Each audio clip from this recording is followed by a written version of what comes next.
In front of me is HUAWEI Mate X7 and today I would like to show you how you can open apps in split screen view.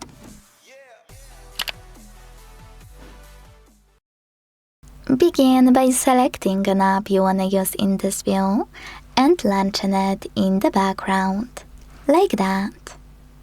When you're ready, tap on this icon at the top right corner of it to turn it into floating window.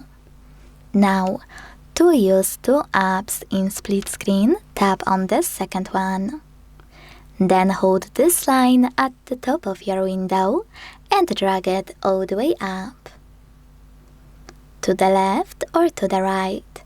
Either way, when you see this gray area, let go. Then choose later or next if you want to learn more about split screen. And finally, enjoy using both of your apps in split screen view.